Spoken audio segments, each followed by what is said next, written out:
താങ്കൾ സെയിം ക്വാർട്ടറിലെ എൻട്രിയും എക്സിറ്റുമായിട്ടുള്ള short swing trade താങ്കൾ ട്രേഡ് ചെയ്തിട്ടുണ്ടോ? പ്രത്യേകിച്ച് ശ്രദ്ധിക്കേണ്ട കാര്യം, ലോങ് ടൈം ഇൻവെസ്റ്റ്മെൻ്റ് ഒക്കെ ഈ അടുത്ത കാലത്ത് മാർക്കറ്റ് താഴെ പോയതിനു ശേഷം 30, 40, 50% ഒക്കെ നഷ്ടം വന്ന ആൾക്കാരുടെ മാർക്കറ്റിലാണ് ഞാൻ സംസാരിക്കുന്നത്. ഞാൻ കൃഷ്ണകുമാർ ബാലകൃഷ്ണനാണ്, സെബി റിസർച്ച് അനലിസ്റ്റാണ്, BSc അപ്രൂവ്ഡ് അനലിസ്റ്റാണ്. താങ്കൾക്ക് ഞാൻ ആദ്യം പറഞ്ഞ ട്രേഡ് സിസ്റ്റം പഠിക്കണം താല്പര്യമുണ്ടെങ്കിൽ തീർച്ചയായും എന്നെ സമീപിക്കാവുന്നതാണ്. അടുത്ത ബാച്ച് ഉടൻ തന്നെ സ്റ്റാർട്ട് ചെയ്യുന്നതാണ്. എനിക്ക് മാർക്കറ്റിൽ 33 കൊല്ലത്തെ എക്സ്പീരിയൻസ് ആണുള്ളത്. എൻ്റെ മെയിൽ ID prosip23@gmail.com നിങ്ങൾക്ക് തീർച്ചയായും മെയിൽ അയക്കാം. ഞാൻ നിങ്ങൾക്ക് റിപ്ലൈ ചെയ്യുന്നതായി. ഹായ് ഫ്രണ്ട്സ്, ഇന്നത്തെ ദിവസം മാർക്കറ്റിൽ നിന്ന് മാറിയിട്ട് വളരെ ക്രിട്ടിക്കലായിട്ടുള്ള പ്രൈസ് ആക്ഷൻ സീക്രട്ടിനെയും അതിൻ്റെ ലോജിക്കിനെയും കുറിച്ചാണ് പറയാൻ ഉദ്ദേശിക്കുന്നത്. ഇത് താങ്കൾ പ്രയോജനപ്പെടുവാണെങ്കിൽ നല്ല കാര്യം. ശ്രദ്ധിക്കേണ്ട കാര്യം, ഒരു ലോജിക്കും ഒരു സീക്രട്ടും ബ്ലൈൻഡായിട്ട് എടുക്കാൻ പാടില്ല. അത് ഒരു ലോജിക്ക് താങ്കൾ കിട്ടിക്കഴിഞ്ഞാൽ താങ്കൾ കുറേ സ്റ്റോക്കുകളിൽ ബാക്ക് ടെസ്റ്റ് ചെയ്ത് നോക്കണം. ബാക്ക് ടെസ്റ്റ് ചെയ്യുമ്പോഴുള്ള ഒരു പ്ലസ് പോയിൻ്റ് എന്താണെന്ന് വെച്ചാൽ, എനിക്ക് ബേസിക്കേ പറഞ്ഞു തരാൻ സാധിക്കത്തുള്ളൂ. എൻ്റെ അത് വേറെ കുറേ കാര്യങ്ങൾ അതിൻ്റെ തടങ്ങിയിട്ടുണ്ട്. അതൊന്നും പറയാനായിട്ടുള്ള ടൈം ഒരു വീഡിയോയിൽ കിട്ടില്ല. ആ കാര്യങ്ങൾ എന്തെല്ലാമാണ് എന്നുള്ളതിനെക്കുറിച്ച് താങ്കൾ കൂടുതൽ ഇൻസൈറ്റ് കിട്ടും. അതുകൊണ്ടാണ് ബാക്ക് ടെസ്റ്റ് ചെയ്യണമെന്ന് പറയാൻ കാര്യം. ബാക്ക് ടെസ്റ്റ് ചെയ്തിട്ട് താങ്കൾ കിട്ടിയ ഇൻസൈറ്റ്സ് നോട്ട് ചെയ്ത് വെച്ചിട്ട് അതിൻ്റെ പുറത്ത് ഒന്നുകൂടെ വർക്കൗട്ട് ചെയ്തിട്ട് വേണം താങ്കളുടെ ട്രേഡ്സിലേക്ക് ഇങ്ങനത്തെ കാര്യങ്ങളെ കൊണ്ടുപോകാനായിട്ട്. മാർക്കറ്റിൽ 13 തരം സപ്പോർട്ടും റെസിസ്റ്റൻസുമാണ് വർക്ക് ചെയ്യുന്നത്. ഈ 13 തരം സപ്പോർട്ടിനെ കുറിച്ചും റെസിസ്റ്റൻസിനെ കുറിച്ചും താങ്കൾക്ക് ആധികാരമായിട്ടുള്ള അറിവുണ്ടെങ്കിൽ മാത്രമേ കൺസിസ്റ്റൻ്റ് ആയിട്ട് ട്രേഡ് ചെയ്യാൻ സാധിക്കത്തുള്ളൂ എന്നുള്ള കാര്യം എടുത്തു പറയുന്നു. So many different support resistance. മാർക്കറ്റാണ് തീരുമാനിക്കുന്നത് ഏത് ഇൻഡത്തെ 13-ൽ ഏത് സപ്പോർട്ട് ഏത് റെസിസ്റ്റൻസ് ആണ് വർക്ക് ചെയ്യേണ്ടതെന്ന് മാർക്കറ്റ് തീരുമാനിക്കണം. പക്ഷേ ആസ് എ ട്രേഡർ നമ്മളിതെല്ലാം തറവായിരുന്നാൽ നമുക്ക് പെട്ടെന്ന് ക്യാച്ച് ചെയ്യാൻ സാധിക്കും.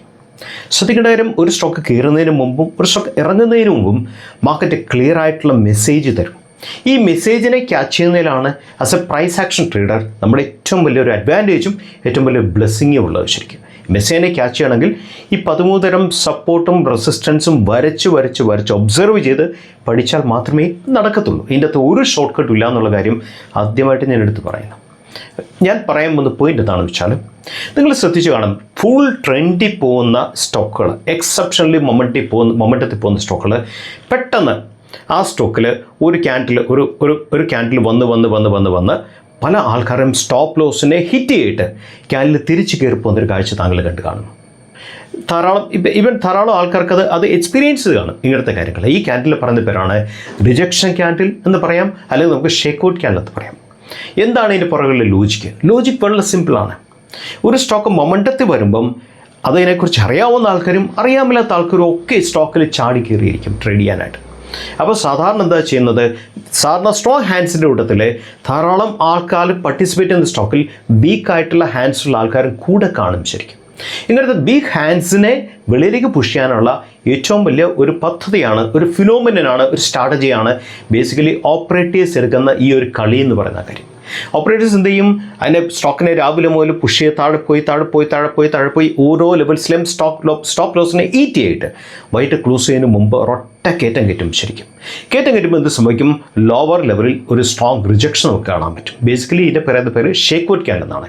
ശ്രദ്ധിക്കേണ്ട കാര്യം, ഈ റിജക്ഷൻ ഫോം ചെയ്യുന്നത് ഒരു ക്രിട്ടിക്കൽ സപ്പോർട്ട് സോണിലായിരിക്കും. അതുകൊണ്ടാണ് ഞാൻ ഈ പറഞ്ഞ 13 ലെവൽസ് ഓഫ് സപ്പോർട്ടിനെ കുറിച്ചും റെസിസ്റ്റൻസിനെ കുറിച്ചും നമുക്ക് അറിവ് വേണമെന്ന് പറയാൻ കാര്യം. ക്രിട്ടിക്കൽ സപ്പോർട്ട് സോണിൽ നിന്നായിരിക്കും റിജക്ഷൻ നടക്കുന്നത്.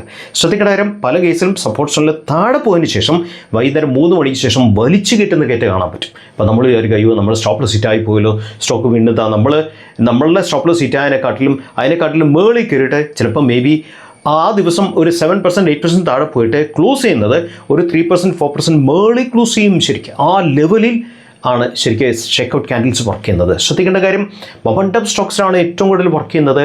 എന്തിനു വേണ്ടിയാണ് വർക്ക് ചെയ്യുന്നത്, വീക്കായിട്ടുള്ള ഹാൻഡ്സിനെ വെളിയിൽ കളയാൻ വേണ്ടി വർക്ക് ചെയ്യുന്നത്.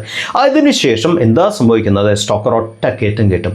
കുറഞ്ഞ ദിവസത്തിനുള്ളിൽ ഒരു ഹ്യൂജ് കയറ്റം കിട്ടും. കാര്യം എന്താ, ഒരുമാതിരി ഇവിടെ വീക്ക് ഹാൻഡ്സ് ഒക്കെ ഈ ഒരു ഫിനോമിനിൽ വെളിയിൽ പോയി. പിന്നുള്ള ഹാൻഡ്സ് കൂടുതലും സ്ട്രോങ് ഹാൻഡ്സ് ആണ് ആ സ്റ്റോക്കിലുള്ളത്. അവർ ഒറ്റ കയറ്റം കയറ്റും സ്റ്റോക്കിനെ. ഇത് വളരെ ക്രിട്ടിക്കലായിട്ട് വളരെ സെറ്റിലായിട്ട് മനസ്സിലാക്കുകയും അത് ധാരാളം സ്റ്റോക്കുകളിൽ വരച്ച് സപ്പോർട്ട് റെസിസ്റ്റൻസിനോടൊപ്പം തന്നെ മനസ്സിലാക്കുകയും ചെയ്യേണ്ട ഒരു കാര്യമാണ്. ഫ്രണ്ട്സ്, നിങ്ങളോട് പറഞ്ഞതിൻ്റെ ഒരു പിക്ചോറിയൽ റെപ്രസെൻറ്റേഷനാണ് കാണിക്കുന്നത്. ഏതാനും കാര്യങ്ങൾ പ്രത്യേകം ശ്രദ്ധിക്കണം. ഒന്ന്, 13 ടൈപ്പ് സപ്പോർട്ടും റെസിസ്റ്റൻസുമാണ് മാർക്കറ്റിൽ അഫക്റ്റ് ചെയ്യുന്നത്. ഈ 13 ടൈപ്പ് സപ്പോർട്ട് റെസിസ്റ്റൻസിനെ കുറിച്ച് താങ്കൾക്ക് ആധികാരമായിട്ടുള്ള അറിവുണ്ടെങ്കിൽ മാത്രമേ ട്രേഡിംഗ് കൺസിസ്റ്റൻ്റ് ആകത്തുള്ളൂ. അതിൻ്റെ അത് ഷോർട്ട് കട്ടൊന്നുമില്ല, പഠിക്കേണ്ട കാര്യം പഠിച്ചേ മതിയാകും. രണ്ടാമത്തെ കാര്യം, റിജക്ഷൻ ക്യാൻഡിൽ ഫോം ചെയ്യുന്നത് ഏത് സപ്പോർട്ട് സോണിൽ നിന്നാണ്, ആ സപ്പോർട്ട് സോണിൻ്റെ പവർ എന്താണെന്ന് മനസ്സിലാക്കുക. മൂന്നാമത്തെ കാര്യം, ആ സപ്പോർട്ട് സോണിൽ തന്നെ പവർ സോൺ ക്രിയേറ്റീവ് ആണെങ്കിൽ, പവർ സോൺ എന്ന് വെച്ചാൽ മേ ബി ട്രെൻഡ് ലൈനിൻ്റെ സപ്പോർട്ട് കാണും, അതിനോടൊപ്പം തന്നെ ഫിബോനച്ചിയുടെ സപ്പോർട്ട് കാണും, മേ ബി ട്രെൻഡ് ലൈനിൻ്റെ സപ്പോർട്ട് കാണും, മൂവിങ് ആവറേജ് സപ്പോർട്ട് കാണും. പല പല ഡിഫറൻ്റ് ആയിട്ടുള്ള ഫാമിലിയിൽ നിന്നുള്ള ഒരു ഇൻഡിക്കേറ്ററോ അല്ലെ പ്രൈസ് ആക്ഷൻ ഇൻഡിക്കേറ്ററോ ഇതിൻ്റെയൊക്കെ രണ്ടെണ്ണം ചേരുമ്പോൾ ക്രിയേറ്റ് ചെയ്യുന്ന ഒരു എനർജിയെ പറയുന്ന പേരാണ് പവർ സോൺ. ആ പവർ സോണിൽ നിന്നാണ് റിജക്ഷൻ ഡെവലപ്പ് ചെയ്യുന്നതെങ്കിൽ ചാൻസ് ഓഫ് സക്സസ് വളരെ ഹൈ ആണ്. രണ്ടാമത്തെ കാര്യം, നമ്മൾ പറഞ്ഞ ഷേക്ക്ഔട്ട് ക്യാൻഡിലിൻ്റെ ക്ലോസിങ് അത് ഡേ ഹൈയിലാണെങ്കിൽ, ഡേ ഹൈയുടെ സമീപത്താണെങ്കിൽ ദാറ്റ്സ് വെരി ഗുഡ് ആക്ച്വലി. അടുത്ത point, higher the time frame, higher should be the conviction. Time frame വലുതാവും തോറും കൺവിക്ഷനും വലുതായിക്കൊണ്ടിരിക്കും. നമുക്ക് അതിൻ്റെ എക്സാമ്പിൾസിലേക്ക് കിടക്കാം. ഫസ്റ്റ് നോക്കൂ, നിങ്ങൾ ഇവിടെ വന്ന റിജക്ഷൻ നോക്കൂ. It's A beautiful rejection candle വന്നത്. സ്റ്റോക്ക് ഒരൊട്ട പൊക്കുകയും ശരിക്കും ഈ ലെവലിന് ശേഷം പിന്നെ ആ ലെവലിലേക്ക് സ്റ്റോക്ക് വന്നില്ല. ഒരു കയറ്റം കയറ്റി, പുൾ ബാക്ക് എടുത്തു, വീണ്ടും കയറ്റി. അടുത്തത് നോക്കൂ, ഇതാണ് റിജക്ഷൻ ക്യാൻഡിൽ. ഈ ക്യാൻഡിൽ കഴിഞ്ഞ് സ്റ്റോക്ക് പോയി പോക്ക് നോക്ക്. അടുത്ത സംഗതി, ഈ രണ്ട് ക്യാൻഡിൽ ഒരുമിച്ച് റിജക്ഷൻ വന്നു നോക്കൂ. ഈ ക്യാൻഡിൽ ഹ്യൂജ് റിജക്ഷനാണ്. താഴെ വന്നതിന് ശേഷം ഷേക്ക്ഔട്ട് ക്യാൻഡിൽ ആൾക്കാരുടെ കംപ്ലീറ്റ് സ്റ്റോപ്പ് ലോസിനെ ഹിറ്റ് ചെയ്തിട്ട് നെക്സ്റ്റ് ക്യാൻഡിലും സെയിം തന്നെ സംഭവിച്ചു, ഒരൊറ്റ കയറ്റം കയറ്റി. ഇതൊരു ഷേക്ക്ഔട്ട് ക്യാൻഡിലാണ്. അടുത്ത ലെവൽ നോക്ക്, shakeout candle, beautiful shakeout candle and excellent വിക്കിൻ്റെ സൈസിനെ കാണിക്കുന്ന മൊമെൻറ്റത്തിൻ്റെ സ്ട്രെങ്തിനെയാണ് കാണിക്കുന്നത്. പോക്ക് നോക്ക്. ഈ ലെവലിൽ നിന്നും ഹൈ ഹിറ്റ് ചെയ്തു, പുൾ ബാക്ക് എടുത്തു, വീണ്ടും ഒരു ഹൈയിലേക്ക് പോകുന്ന ലെവലാണ്. അടുത്ത ക്യാൻഡിൽ നോക്കൂ, ബ്യൂട്ടിഫുൾ റിജക്ഷനാണ് സംഭവിച്ചിരിക്കുന്നത്. നല്ല ക്യാൻഡിലാണ്. ക്ലോസിംഗ് എന്ന് പറയുന്നത് വിത്തിൻ 80% ആണ്. 90% മുതലെങ്കിലും 80%ലാണ്. Body is very strong. Body കാണിക്കുന്ന മൊമെൻറ്റത്തിനാണ്. ദാറ്റ് മീൻസ് ഈ ലെവലിൽ താന്നതിന് ശേഷം ഒരൊട്ട പൊക്കി ബയേഴ്സ്, അതിന് ശേഷം പോക്ക് നോക്കൂ സ്റ്റോക്ക്. ഇങ്ങനെയാണ് നമ്മൾ ഈ കാര്യങ്ങൾ മനസ്സിലാക്കേണ്ടത്. ശ്രദ്ധിക്കേണ്ട കാര്യം, സപ്പോർട്ട് സോണിനെക്കുറിച്ചും റെസിസ്റ്റൻസ് സോണിനെക്കുറിച്ചും നമുക്ക് അധികാരമായിട്ടുള്ള ഐഡിയ ഉണ്ടെങ്കിൽ മാത്രമേ ഇങ്ങനത്തെ സ്റ്റോക്കുകൾ നമുക്ക് ചെയ്യാൻ സാധിക്കത്തുള്ള കാര്യം എടുത്തു പറയുന്നു. ബ്ലൈൻഡായിട്ട് ചെയ്യാനേ പാടില്ല. ബ്ലൈൻഡായിട്ട് മനസ്സിലാക്കിയാൽ നമ്മൾ തന്നെ പെട്ടുപോകാനുള്ള സാധ്യതകളുണ്ട്. അതുകൊണ്ടാണ് 13 ലെവൽസ് ഓഫ് സപ്പോർട്ടും റെസിസ്റ്റൻസും ക്ലിയർ ആയിട്ട് മനസ്സിലാക്കണം. അതാണ് സ്റ്റോക്ക് മാർക്കറ്റിനെ നയിക്കുന്ന ഏറ്റവും വലിയ ലീഡർ എന്ന് പറയുന്ന കാര്യം. അത് മനസ്സിലാക്കിയാൽ മാത്രമേ ഇങ്ങനത്തെ കാര്യങ്ങൾ ക്യാച്ച് ചെയ്യാൻ സാധിക്കത്തുള്ളൂ, മനസ്സിലാക്കാൻ സാധിക്കത്തുള്ളൂ. ശ്രദ്ധിക്കേണ്ട കാര്യം, ഇങ്ങനെ ഷേക്ക്ഔട്ട് ക്യാൻഡിൽ ഫോം ചെയ്യുമ്പം വോളിയം ക്രിട്ടിക്കലാണ്. കാര്യം വോളിയം എപ്പോഴും മിനിമലായിരിക്കും, വോളിയം കുറവേ കാണത്തുള്ളൂ. വോളിയത്തിൽ ഒരിക്കലും മാനിപ്പുലേഷൻ ചെയ്യാൻ സാധിക്കത്തില്ല. ചെയ്യാൻ സാധിക്കുന്നതാണ് പ്രൈസിലാണ് ചെയ്യാൻ സാധിക്കുന്നത്. ഇങ്ങനെ ഈ പറയുന്ന റിജക്ഷൻ ക്യാൻഡിൽസ് കണ്ടിന്യൂസ് ആയിട്ട് ഓരോ ലെവൽസിലും കണ്ടിന്യൂസ് വരുന്ന സ്റ്റോക്കുകളിൽ സ്ട്രെങ്ത് കൂടുതലായിരിക്കും എന്നുള്ള ഏറ്റവും വലിയ സീക്രട്ടാണ് നിങ്ങളോട് ഞാൻ ഷെയർ ചെയ്യുന്നത്. ശരിക്കും നമ്മൾ റിസൾട്ട് സീസണിലേക്ക് കടക്കുകയാണ്. ഇങ്ങനത്തെ വളരെ ക്രിട്ടിക്കലായിട്ടുള്ള സീക്രട്സ് താങ്കളുടെ ട്രേഡിംഗ് ലൈഫിനെ തന്നെ മാറ്റിമറിക്കുന്ന കാര്യത്തിൽ ഒരു സംശയമുണ്ട്. പക്ഷേ ബാക്ക് ടെസ്റ്റ് ചെയ്യുക. ഇതിൻ്റെ അകത്ത് ഞാൻ പറയാത്ത പല കാര്യങ്ങളുണ്ട്. ഈ കാര്യങ്ങൾ താങ്കൾ ബാക്ക് ടെസ്റ്റ് ചെയ്തിട്ട് മനസ്സിലാക്കുക എന്നുള്ളതാണ് ഏറ്റവും വലിയ കാര്യം. സ്വന്തമായിട്ട് മനസ്സിലാക്കുമ്പം കൂടുതൽ കൺവിക്ഷൻ ആവും, ശരിക്കും കൂടുതൽ ബെറ്റർ ട്രേഡ് ചെയ്യാൻ സാധിക്കും. ഞാൻ പറഞ്ഞല്ലോ, ബാക്ക് ടെസ്റ്റ് അറ്റ്ലീസ്റ്റ് ഒരു 200-300 സ്റ്റോക്കുകളിൽ, ഇങ്ങനത്തെ പ്രവണത കാണിക്കുന്ന സ്റ്റോക്കുകളിൽ ബാക്ക് ടെസ്റ്റ് ചെയ്യുന്നതിന് മുമ്പ് മനസ്സിലാക്കേണ്ട കാര്യം 13 ലെവൽസ് ഓഫ് സപ്പോർട്ടും റിസൾട്ടിനെ കുറിച്ച് ആധികാരികമായിട്ട് പഠിക്കുക എന്നുള്ളതാണ്. ഈ പഠനം എന്ന് പറയുന്നത് നമ്മുടെ ഏറ്റവും വലിയ ഇൻവെസ്റ്റ്മെൻ്റ് ആണെന്നുള്ള കാര്യം എടുത്തു പറയുന്നു. എങ്കിൽ മാത്രമേ ആ റിജക്ഷൻ ക്യാൻഡിൽസ് അല്ലെങ്കിൽ വീക്കായിട്ടുള്ള ആ ഷേക്ക്ഔട്ട് ക്യാൻഡിൽസ് ഏത് സപ്പോർട്ട് ലെവലിൽ നിന്നാണ് ക്യാച്ച് ചെയ്തിട്ട് മേളിൽ കയറുന്നത്, അത് തിരിച്ചു കയറുന്നത് എന്നുള്ളതിനെക്കുറിച്ച് നമുക്ക് ക്ലാരിറ്റി കിട്ടത്തുള്ളൂ.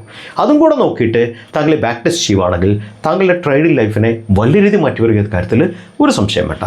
മറ്റൊരു വീഡിയോ നമുക്ക് വീണ്ടും കണ്ടുമുട്ടാം. Signing off.